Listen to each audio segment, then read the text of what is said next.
and diverse roles, specifically referencing how these dream builders have paved the way for a community on the road to realizing its dream. We first will hope to discuss what details that we need to implement, but also how far we've come and how far we need to go. Above all, we hope that this conversation will inspire our viewers to orient themselves towards a high level of setting goals that are equitable, sustainable, and attainable. Our first panelist is Dorothy Counts-Scoggins. She is an American civil rights pioneer and one of the first Black students to integrate Charlotte-Mecklenburg schools. Counts-Scoggins dedicates her career to public education as a mentor, speaker, child care service administrator, and much more. Counts-Scoggins earned her degree in psychology at Johnson C. Smith University, and she has consistently served the city of Charlotte and has won various honors such as the Charlottean of the Year and the Legend of Education. Through various forms of nonprofit work, she remains active with her alma mater and is an advocate for providing service and preserving the history of Betty's Ford Road. She has dedicated her life, in her words, she says, to ensure that all children would receive quality education regardless of their race, religion, and culture. Thank you, Ms. Counts-Scoggins, for being with us. Our next panelist is an attorney with Ferguson, Chambers, and Sumter. Ms. Geraldine Sumter has concentrated her work on employment work, workers' compensation, small business, nonprofit, and other civil rights work, including voting rights and school desegregation. Ms. Sumter received her BA from Howard University in political science and economics and received her Juris Doctorate degree from Duke University. She is a member of the North Carolina and South Carolina State Bar. For a number of years, Ms. Sumter has been voted by her peers as a super lawyer in employment litigation, as well as a member of the legal elite by Business North Carolina. Thank you, Ms. Sumter, for being with us. And our third panelist, Representative Kelly Alexander, is a member of the North Carolina House of Representatives representing District 107. He has worked for most of his life in the areas of civil rights, community organization, and small business. Along with his brother Alfred, Alexander manages Alexander Funeral Home Incorporated, the oldest African-American owned business in Mecklenburg County. He has taught at several schools and colleges, including West Charlotte High School and Johnson C. Smith University, among others. He has passionately served in various capacities with the NAACP, including 12 years of service on the National Board of Directors as the NAACP's North Carolina president. Thank you, Representative Alexander, for being with us. And thank you, Weech. So this first question here, I want to jump right into our questions. This first question is for everyone here. Please chime in as you see fit. What aspects of Dr. King's vision do you believe are currently most important to focus on for this contemporary lens in society that we're dealing with in light of the divisiveness of our country? What aspects of Reverend Dr. King's vision do you believe are currently most important to focus on? Voting rights. Voting rights, because we've seen about 10 years ago, the Supreme Court gutted the 65 voting rights pre-clearance section. How after that happened, there's been a resurgence of pushback against African-American advancement all over the place. We are in an existential battle right now between those people who are in favor of progress and equality of opportunity and those who want to go back to what they consider to be the good old days. That slogan about make America great again, it kind of depends upon whether or not you were living in the fields or in the big house in terms of what's great in your mind. Thank you. I concur that voting rights is a very critical piece of where we need to go. And it is important when we talk about voting rights that we remember that before the Congress now is the John R. Lewis Act, which will address the issues from the Shelby case. That's the voting rights case that Representative Alexander was talking about. It is up for debate. There is a potential problem, and not potential, there's a real problem because the filibuster is still one of the tools that is being used to block legislation coming out of this Congress that we think is important. I support whatever efforts that we can have to eliminate the filibuster, at least on this voting rights issue. I know that that's a hard climb, but we have to try to do that. And that means that each and every one of us needs to be saying something to the senators who represent the state of North Carolina. Even though we believe that it will fall on deaf ears, it must be said because it does present a record for us. I also think that Dr. King understood and talked about the importance of economic development. You know, you can give somebody a fish and they will have a meal. But if you teach them how to fish, they will have a lifetime of meals. And so for us, economic development has to take place on our individual levels. We have to be more responsible about our individual economics, and we have to build economics in our community. We just have to wonder, you know, if I have to go buy a car, I have to find somebody black I got to buy a car from, either the salesman or the dealer. If there isn't a dealer in town who's selling the car that I need, I've got to find a black salesperson. And so I would encourage us to have that not as a second thought, but as a first thought. How many times can my dollar be spent with other black people? Everybody else is doing it. I drive through places that we now call the Latin American corridors on Central Avenue or South Boulevard.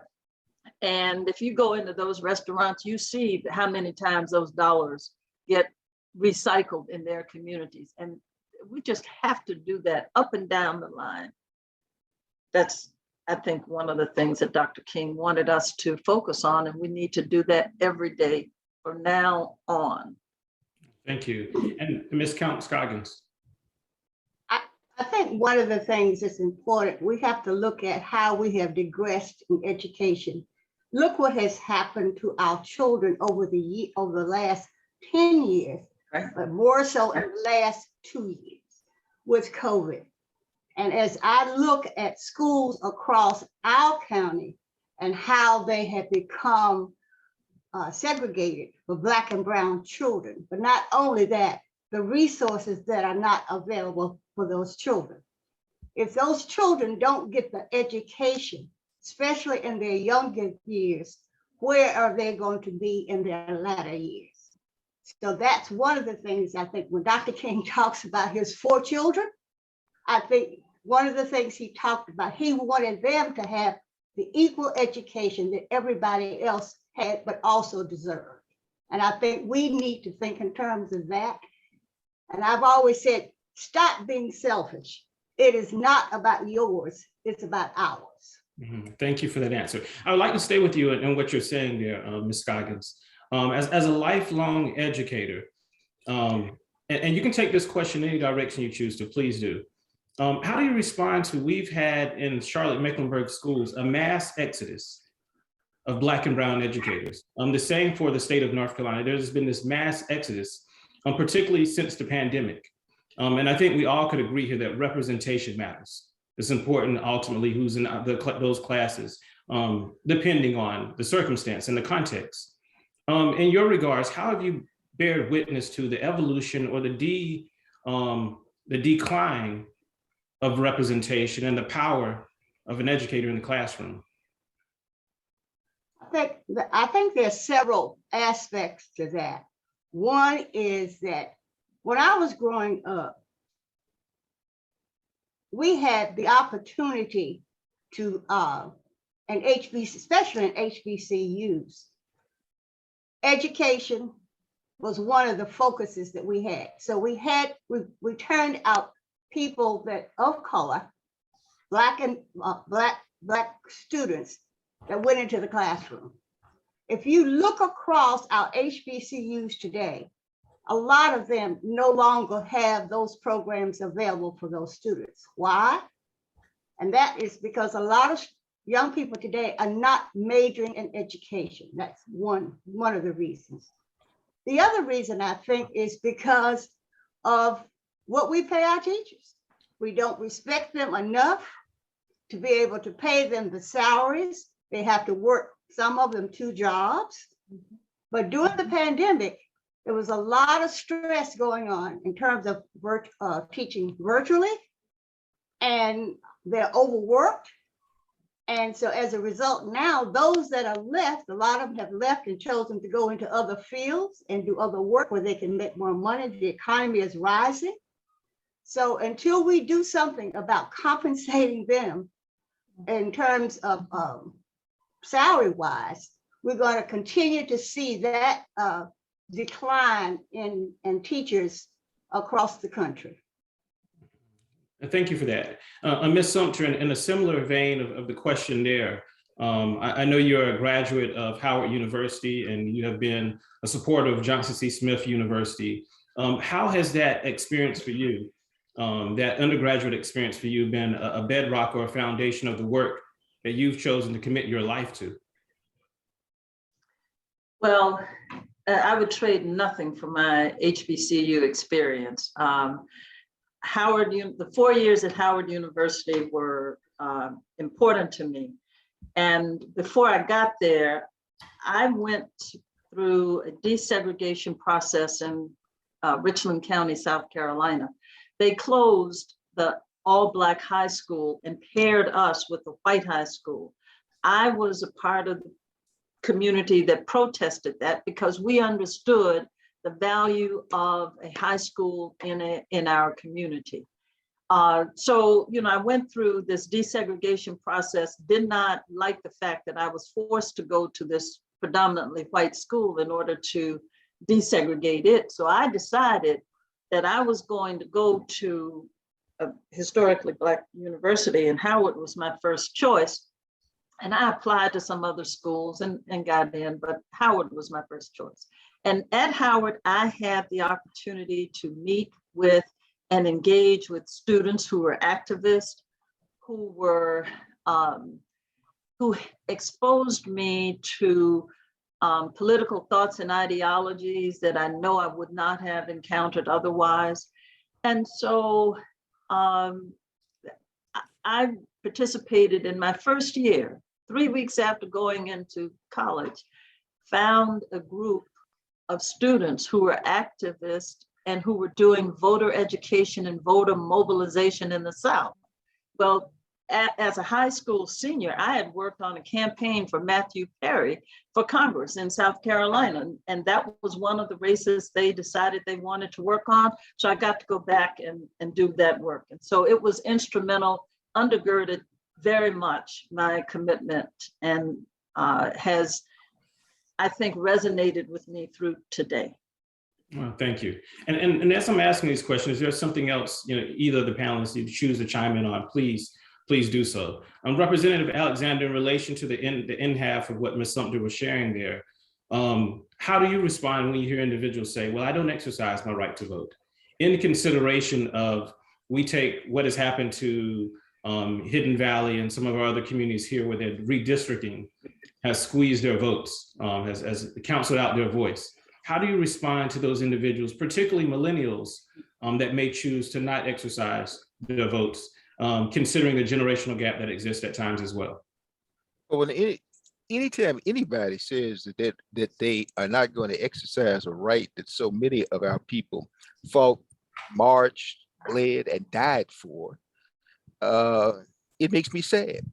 It makes me sad because I realize that there's a tremendous educational gap that has come up, where you've got a number of younger people that don't realize the importance of the struggle. It's almost as if you arrived at the train station and the train is sitting there and you have no concept of where the train came from, and only a vague notion of where the train may be going. But you're all in the eternal present, where everything is kumbaya. Well, everything is not kumbaya. Right now, if 400 and some odd additional people had voted, we would have a Black Chief Justice of the North Carolina Supreme Court. And that's what we don't have right now. And that's one of the one of the things that gives some of us heartburn, because the there's a razor thin division on that court, and that's the court that's going to ultimately make a decision about gerrymandering in this state, which affects all of our rights. Going back in the past, I believe Harvey Gantt lost a mayoral race by 26 votes, which was at one point, you could have found 26 people asleep in a public housing project who could have gone out and voted and would have changed the course of that particular race. So voting is important. Individual decisions are important, and we've got to educate folk about the connectivity between politics and economics and education and getting your streets paved, getting the snow plowed in front of your house, all of that. Thank you. I hear this organic intersectionality between what the three of you are saying between economic mobility, access to quality education, and exercising our right to vote. And Representative Alexander, I'd like to stay with you on this one initially. How do you see, we take Dr. King's words, and he's revered so much now, but those very speeches of that writing, when I think about his book, Why We Can't Wait, he would have been vilified today. How do we honor his legacy in such a way that we're actually giving application to the words? And it's not just today, everyone has the clickbait on their social media, where there's a Dr. King quote today, but there's no application. So in your regards, how do we make this, what does the application look like for someone that may not sit in a position as the three of you? Well, I'm old enough to remember when Dr. King was a controversial figure within the Black community. I can remember having been on the back wall in discussions when my father and some of his peers used to debate strategy. And of course, you had King's strategy, you had Wilkins's strategy, and you had every kind of strategy in between. It is only the application of history and martyrdom that has caused us to focus in on a lot of what Dr. King was saying and what he stood for. And he has become kind of the drum major for all of our aspirations over a long period of time. And again, that's kind of that historical aspect. Too many of our folks right now do not understand historical context. And we've got to, I think, work much harder to give them that historical context, to have folk understand that when Dr. King opposed the Vietnam War, that was a principled stand, one that he was vilified for within our community for a long period of time. But it was a stand that, looking back, is one that more of our leadership should have taken, because it turns out that he was on the cutting edge, just like when he was looking at the intersectionality of labor relations and pay and the kinds of jobs that Black folk were having in municipalities at the time. And he put himself on the line to lead and to encourage garbage workers to try to get better working conditions. All of this works together. And again, I know I'm beginning to sound like a somebody that's kind of stuck. You don't at all. We're definitely tracking with you, sir. So. I mean, I get very, very frustrated, especially when I talk to younger people. And as I listen to them talk, I know exactly where they got on the train.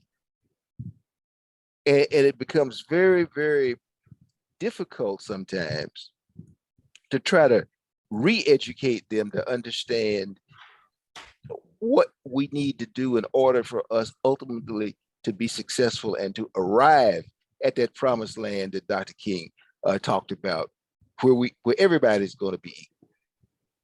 Miss Ms. Counts-Scoggins, let me come to you this question, and these are all stringing with each other. So thank you, Representative Alexander, for that. Particularly your words on historical context. So Ms. Scoggins, as an educator during your time in the class, did you meet opposition with giving historical context and making sure you integrated your own embodiment, your Black embodiment, your womanist theory into the curriculum? Did you meet opposition with that? And I'm specifically thinking about how the North Carolina legislators have stood in opposition of what they're calling critical race theory, which for many people is a critical response to teaching. How was that experience for you? Well, first of all, my career in education started after I graduated from college, and I was working in New York, and I was working in a program for 5-year-olds. And I realized then, in order for us, we can't wait until children get in school to try to be able to teach them. So we need to start at a very young age. That's the reason why I worked in early childhood for 40+ years. I worked as a teacher, but most of my career was working with adults, teaching adults, as well as administrators, because I felt that they needed to know, and in order for them to be able to have that knowledge, to be able to work with their teachers, then that was the only way the younger children were going to be able to learn. So a lot of people think that education starts with public school, but see, my theory is education starts at birth. And so that's what I have tried to do. So my focus has been on those children K through 5, 0 through 5 for 40 years. When I retired in 2012, and I'm not going to come home and not do anything, and I saw what was happening in CMS with our children, then my focus then became on working in the school system as a volunteer, as a mentor, but my concentration has been on the younger children, K through 5th grade. And when I hear Kelly talk about his frustrations, I have frustrations, because when you go in the classroom and children have no knowledge, especially our Black and brown children, about our history, but also that comes from their parents have no knowledge. Yeah. How can their parents? We learned because our parents taught us. That's right. These children have no knowledge because their parents have no knowledge, nor do they have the desire to get the knowledge. So I feel as a community, it is our responsibility to make sure that those children get that knowledge. Yes, when it comes up to in February, people ask me to speak about Black history, and I say to them, yes, I will do that. But Black history is something that should be taught all year long. We know that they're not going to do it. So whose responsibility is it? It's our responsibility as a community to make sure that our young children know their history. Thank you. Can I interrupt for a minute? Absolutely, please do. I don't know if you can see this, Yes. but it's the 1619 project book that people have discussed ad nauseum in the legislature, and our lieutenant governor has vilified, talking about critical race theory. But one of the things that leaps out to me is that this is a book that a lot of people talk about and very few people have read.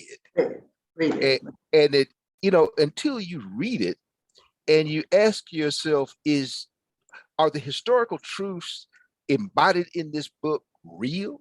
Or is this something that somebody's pipe dreaming? Well, the book presents itself basically in prose and a little poetry. It presents the facts of the American story. The perspective is a little different because it talks about the perspective of the enslaved. The language is a little different because it doesn't sugarcoat what slavery was. It talks about it as an enforced labor system. It talks about it as a transfer of value from the enslaved to the enslaver. and how the economics of an entire region was built upon the backs of free labor.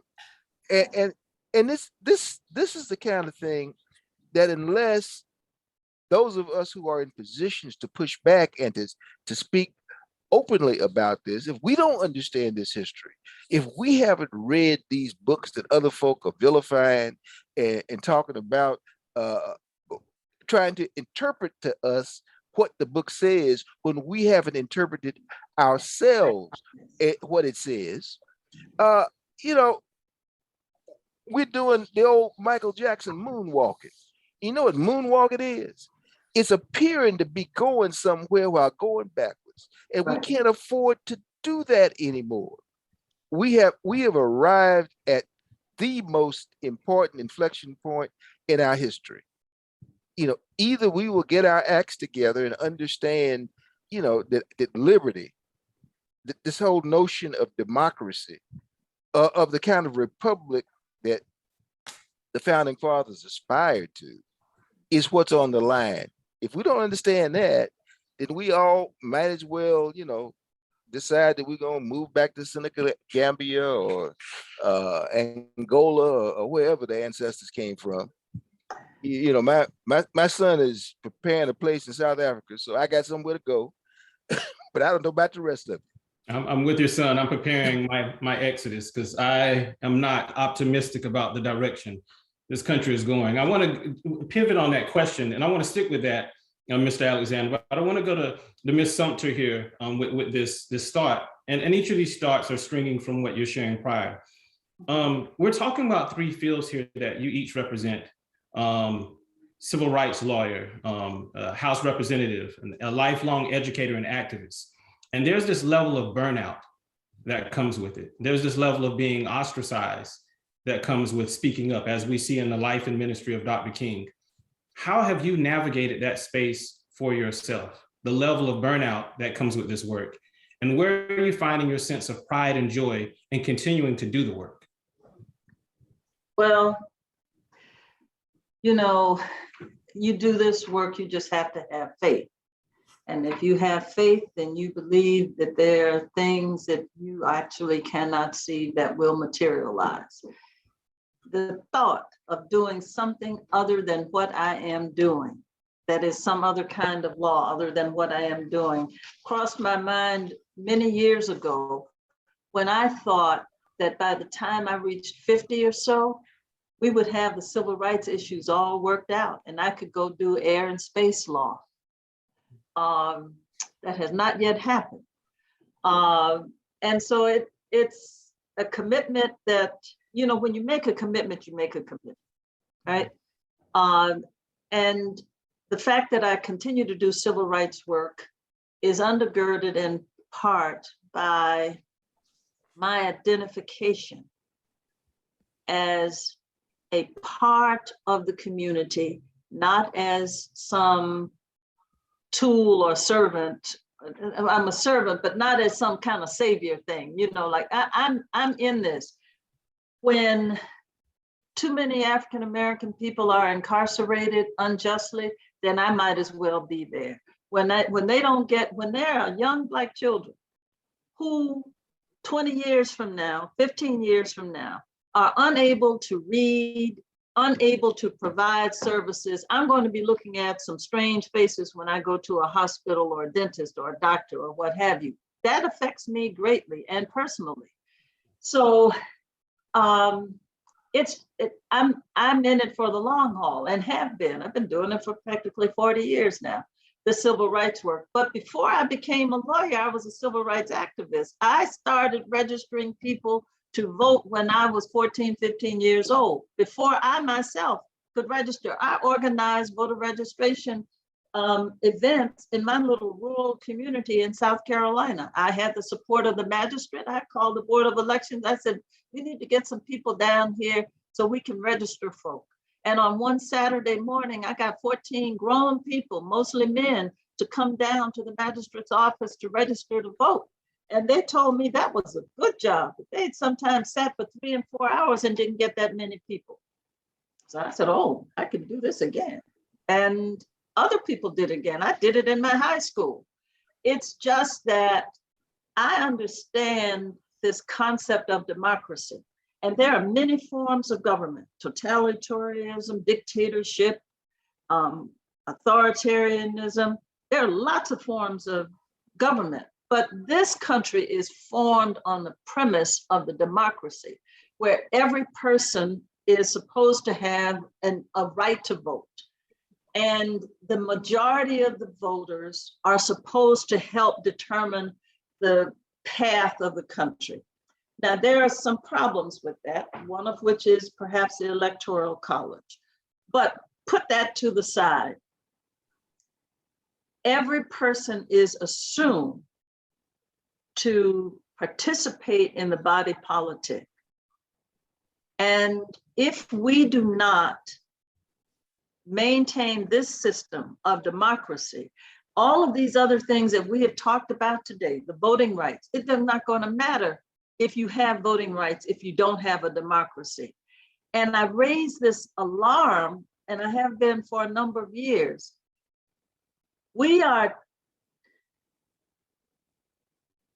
really close to having a democracy in name only. I say that because if you look at the true economic system, they say we are a capitalist society, but we are a capitalist society with government upholding the capitalism of those who have. I mean, you know, all of the taxpayer money that goes in, when you think of the trillions and trillions of dollars that come into taxpayers' money, some of it goes for government services, but a lot of it is contracted out, and private sector is getting the benefit of all of that money. Now, the other thing that we need to watch is how our dollars are controlled by the courts when we look at our labor, when we look at consumerism and what rights we have as consumers. Do you know that now on most of the consumer products, if you wanted to sue the company for a malfunctioning product, there's something called an arbitration clause, which means you can't go to court and get a jury. You got to go to an arbitrator. And the arbitrator, the provisions of that arbitration may require that you even share the cost of the arbitration. So we are losing a lot of control because big business and big corporations have had too much influence, way too much influence in who gets elected. Back in the day, there was a limit on the amount of money that corporations could contribute. In fact, they couldn't really contribute to a political candidate. There was a case that came out of the United States Supreme Court called the United Citizens. And it basically said that the Congress's actions to put limitations on how big business could influence elections was unconstitutional, because in this country, a corporation for those purposes was considered a person, and it was an infringement on the corporation's First Amendment rights. Now, how many of us, even collectively, we saw in the Obama campaign, kind of grassroots, the novelty of grassroots political contributions, and you've seen it in elections since then. But I promise you, those numbers from people like me and you do not add up to the big bucks that are allowed by the law. There are the PACs, and then there used to be a time when the PACs had to identify where their money came from. There are now some PACs that you and I will never know where they got their money from, and it's legal. That, I think, more than anything else, is the biggest threat to what we know as the democracy, because we don't know where all of the money comes from. We can't challenge them. We can't boycott them if we don't know where it's coming from. And it's pretty difficult for working class people, even middle class people, to put that kind of money into campaigns and to have that kind of influence. So we need to be about campaign reform, and we need every one of us who is 18 and eligible should be voting. those people who have been incarcerated in the state of North Carolina and have met all of their conditions of parole or release need to be registering to vote and voting. We spoke about having a lot of African-American elected officials, and we do, but we need to have elected officials, African-Americans and others, who are going to be about serving the community and not looking after their self-interest, or going into it and not knowing, it's not enough just to show up at a meeting. It's, in order to be an effective politician, Kelly, tell me if I'm wrong, you got to be at the meeting before the meeting.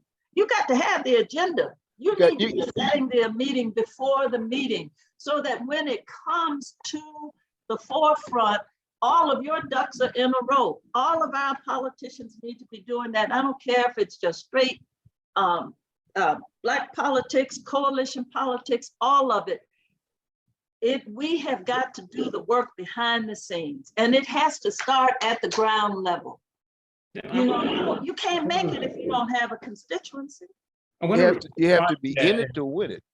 And I want to respond to that and pose a question, and I'll start with Ms. Counts-Scoggins here with this question. I hear in this conversation, I hear a dialogue about a generational gap when we mention, or when we say that there are individuals that don't know their history, or there are individuals that aren't passing down these effective strategies. What is your proximity to and I'm not trying to age anyone here. I'm only but so far removed from each of you. What is your proximity to that next generation? And how in your personal life and work are you nurturing with them to continue this legacy of work that has been taking place? Because from my lens, I see those individuals when we look across our nation in the last few years, the marches that took place in Ferguson, the marches that took place in New York, across this nation, and here in Charlotte.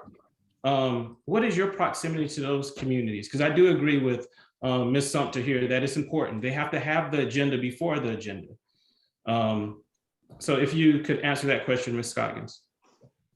Well, I think I'm probably the oldest one that's on this panel today. And as I look at across the years, the kinds of things that have been done and the things that have not taken place, especially now, especially within our communities, because our communities are changing. I live in a community. It once was a community. It's around, of course, I live in a community right across the street from Johnson C. Smith. And this was a community at one time that were people that either worked at the university, worked in the school systems, but now that community is changing. And it's more in terms of generation-wise. Not only is it changing generation-wise, but it's also changing color-wise. And as you said in my bio, that's one of the things.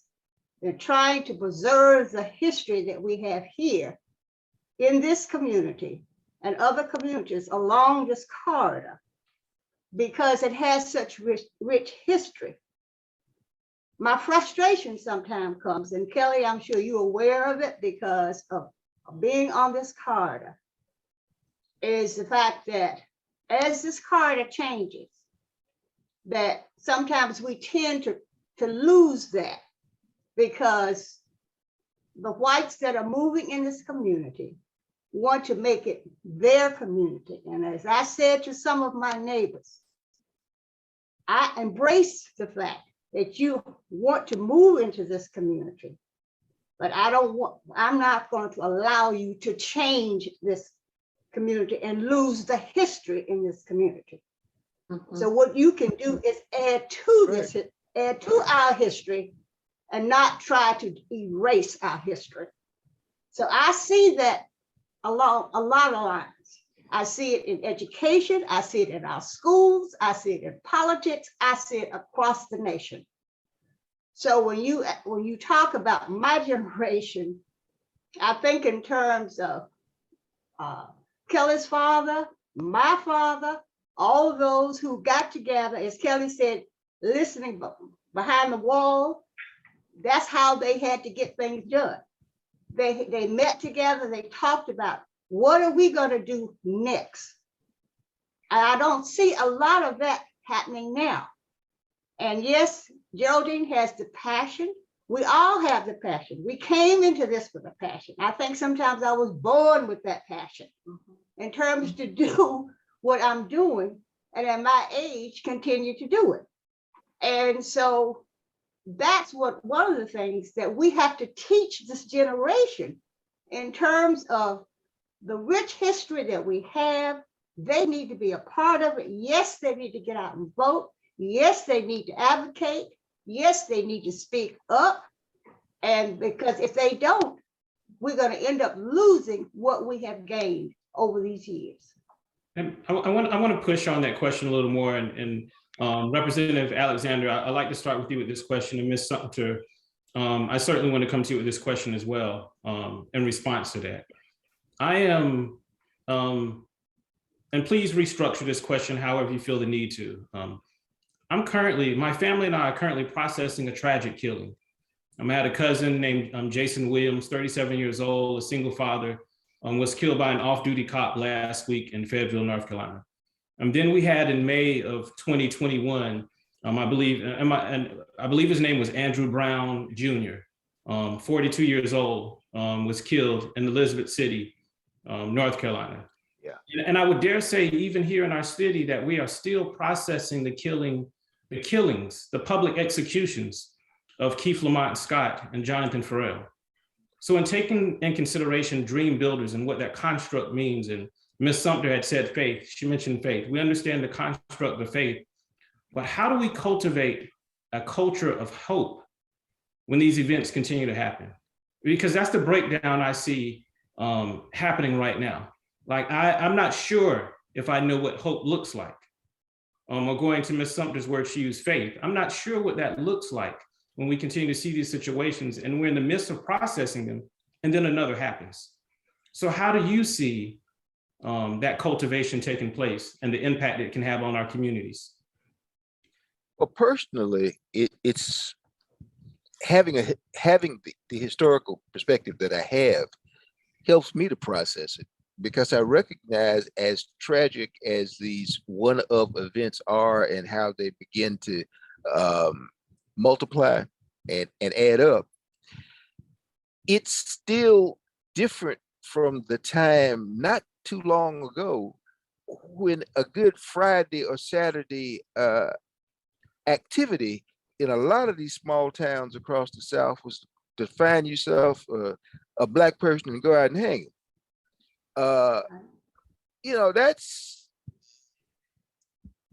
That's a different type of violence, but it's still violence, and it's a more systematic kind of violence.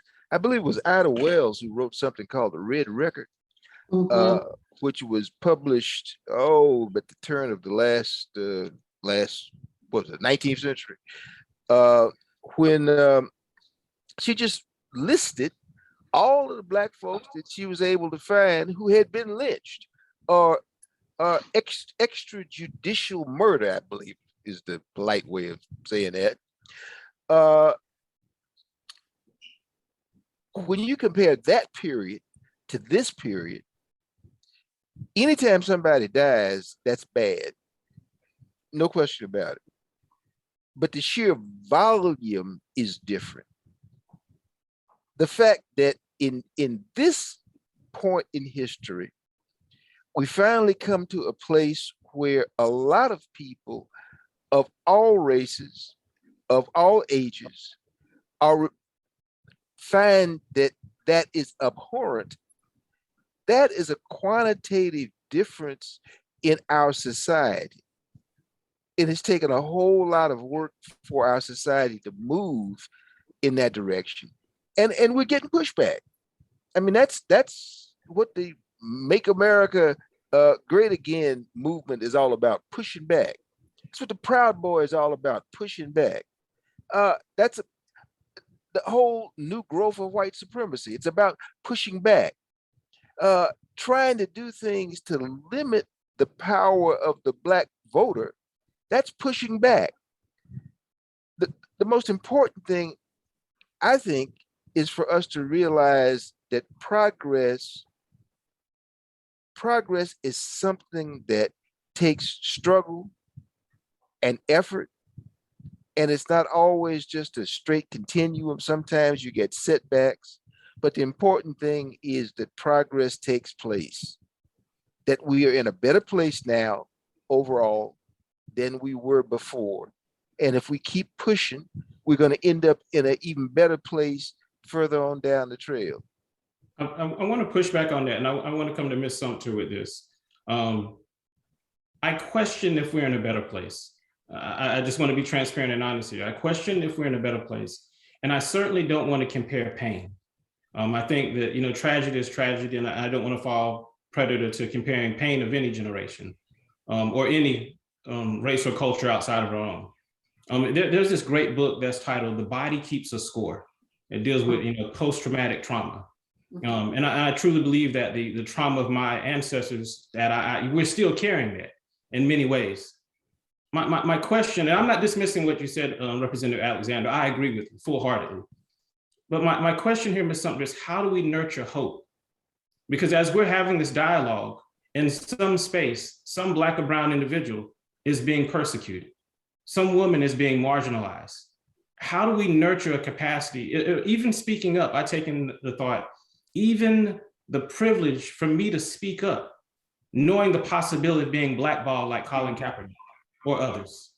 What is your advice there? So I think the question that you pose is in some ways a difficult one, but in other ways not so difficult. On a macro level, it is not so difficult. I concur with Kelly Alexander's comments to the extent that they say, if you know your history, you will know that we have been here, done that, and still survive, okay? When you look at what's happening now, what's getting publicized now, but what was probably happening many times before, the video camera, the cell phones, great, they are telling us things that we have known happen in our community, but it's just now being videoed and broadcast. And so we've survived it then, we will survive it now. We have not had in the last decades or so a Tulsa or a Gainesville or the riots of 1919 where, all across the country, just scores of people murdered and massacred. We have not seen that in decades. So that is an improvement. What we are seeing now at the hands of police officers are a bunch of white people who are saying, I'm scared and I'm fearful. Well, now that's the go-to word for them. I'm scared, I'm fearful. We understand that people who have sworn to uphold the law and to be public safety officers put their lives at risk day in and day out. And I do not minimize that. I represent some African-American police officers and other law enforcement officers. So I don't minimize the sacrifices that they make. But what I do know, and what we have learned from these cases, is that the judiciary has carved out something called qualified immunity, which gives them more berth in their excuse as to whether pulling a firearm and shooting someone was the best response to the issue at hand. In the instances where there are multiple police officers present, some of whom are officers of color, they have not drawn their weapons or fired their weapons. Sometimes they're drawn, but not fired. What is it in the white officers that is causing them to fire their arms as a first response? Is the question that this community, this country needs to answer. A part of it is in training. A part of it is in the teaching of violence, bias, and you want to go around, some people will call it implicit bias, and that's true, it does exist. Each and every one of us, all of us African Americans now, have some implicit bias, and believe it or not, you have implicit bias even against Black people because of the amount of mass communications which you receive on a daily basis, from your local news to whatever it is that you are choosing. The images, from the images in commercial products to the content of the music that you hear, you are taught to fear Black people, and especially to fear Black men, and more particularly to fear young African American men. Now that comes to all of us. And if you are not careful to guard against that, you will fall into the same trap. And so a lot of law enforcement agencies across the country recognize that problem, and some of them have begun to address it, but it is a deep-seated problem. But the issue on qualified immunity essentially states that the law says that in judging whether an officer was reasonable in firing his weapon, you have to look at it from his shoes, where he was standing. Did he at that moment have a reasonable fear of his life and safety? And if he did, then whatever happens is protected.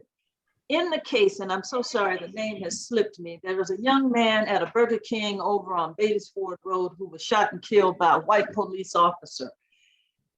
Now, the judge who wrote the decision that dismissed that lawsuit said, number one, in hindsight, she exercised bad judgment, said that the young man at the time that he was shot was saying to her, "I'm just doing what you told me to," saying that, yes, it looked like a very dangerous situation because there was a person in the passenger seat, the door was open, the young man was there with a gun. Does that present a situation where an officer could feel that he or she was reasonably apprehensive about his or her personal safety? The answer to that question would be yes. There's a person with a gun, but none of the other officers shot, right? And in hindsight, with all of the videos, all of us can second guess that woman, but the law says she was there in the moment, and if she feared that he was going to harm her or someone else, she could take the shot. Now, how do you unteach that? How do you say to an officer, is the man putting the gun down because he's complying with me, or is he going to point the gun up all of a sudden? That's a split-second decision that people will have difficulty with. And on the Jonathan, what's his last name? Farrell. I'm bad with names. Jonathan Farrell. Yes, in his case, there was a lot of discussion about this tape that was going to show us everything and show why this officer was arrested so quickly. I quite frankly was surprised by that. But when I saw the tape, I knew that it could easily be said that this man was fearful of his safety. And it didn't matter that there were two African-American men standing on the back, present at the scene also. They didn't shoot. And they weren't white. The young man, white man who shot, I couldn't call him a racist. I just think he had bought into the stereotypical images that are being fed to us over and over and over again. And so the law is going to protect those people, and the community's obligation. Now, this is quite, those instances, I think are the close call instances. You got the blatant murders of George Floyd. You got Mr. Scott shot in the back as he's running away down in Charleston, South Carolina. Those are not close cases. Those are just plain out murder. But we will have many, many other instances like that. And the only way that we get through that is better education of and police training, law enforcement training. This implicit bias is real. And we all have to handle that in every aspect of our lives. I want to chime in here, and for the sake of time, I do want to throw in a selfish plug and say I hope that we can continue this conversation. I truly believe that we're just getting to the meat of some of this, and there's so much to analyze and digest, and I'm so thankful for your time and your commitment to this work and nurturing with the next generation of activists as well. This is our last question here. This will be our wrap-up question. I'll start with Ms. Counts-Scoggins on this question.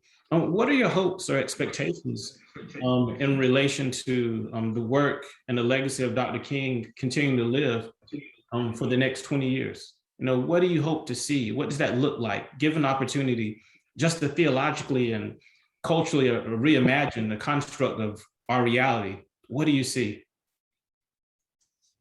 What I see, I'm going to say what my hope is, and I do think that this can happen, and that as communities, that we begin to come together and have those conversations that we had years ago that made the city a better place. The other part of it is, I use a phrase of stop being selfish. I think a lot of us now are selfish because we feel, well, I have arrived. I don't need to go back. I don't want to go back there anymore. I've been through that. But we need to think in terms of not only of ourselves, but we need to think in terms of others. And I think that was, when we think of Dr. King, that was one of the things that, he was trying to preach to us. And that is to come together as one in unity. And so that is my hope, and that is my dream, that one day we will see that happen again. Thank you. Representative Alexander, if you could answer that same question. I think the ultimate dream is for us to arrive at one America, where these distinctions, which are really artificial of race and class and whatnot, go away. And that, we are able to do things based upon the potential of the individual, based upon the aspirations and dream of the individual, and that we think more collectively about where we are going and how, as we think about the end, we figure out better ways to make sure that the individual, no individual is left behind, that everybody, what was that old quote from JFK about a rising tide lifts all boats? Well, that's, I think, what our future should be. The rising tide should lift all of us. And that's how we all get to a better place. Thank you, sir. And Ms. Sumter.